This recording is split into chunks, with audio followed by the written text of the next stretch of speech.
A compound is formed by the elements X and Y which has a cubic structure.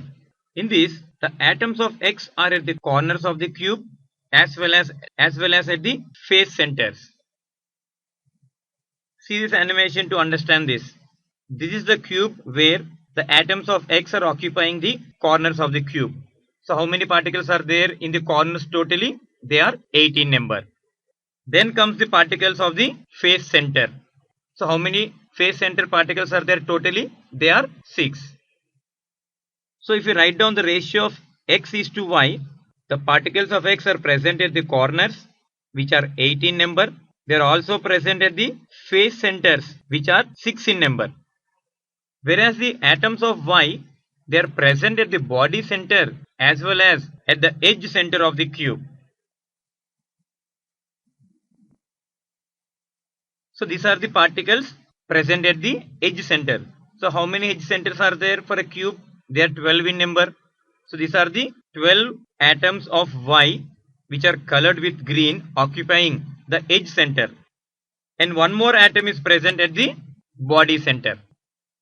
So atoms of Y are present at the body center which is 1 and also at the edge centers which are 12 in number.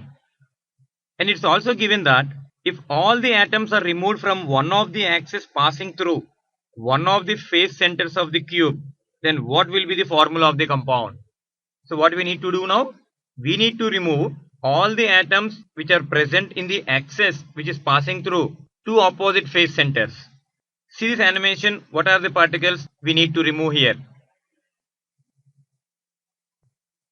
So this is the axis passing through two opposite face centers and we need to remove all these 3 atoms.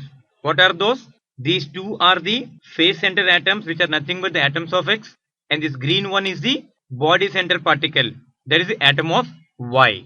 So after removing these 3 particles, so now the remaining particles become like this. This is same 8 and this is 4 because we have removed 2 particles from 2 face centers, and this is also removed from the body center, and these 12 are present as it is. And now find out the contribution of all these particles towards one unit cell. When the particles are present at the corners, they contribute 1 by 8 towards one unit cell. So 8 into 1 by 8 is nothing but equal to 1. And when the particle is present at the face center, they contribute half towards one unit cell. So it is 4 into 1 by 2. This is equal to 2. So the total number of particles of X are equal to 3.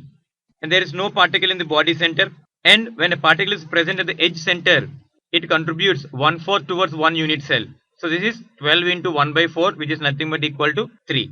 So the ratio of X and Y is nothing but 3:3, which is nothing but equal to 1:1. So what should be the formula of the compound? It is XY.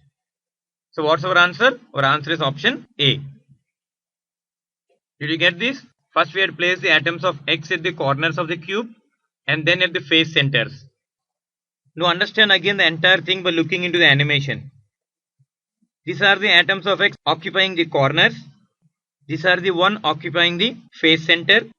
Then comes the particles of Y occupying the edge centers as well as the body center. And this is the axis passing through two faces. Definitely the 2 atoms of X from the face centers are to be removed along with the atom of Y which is present at the body center.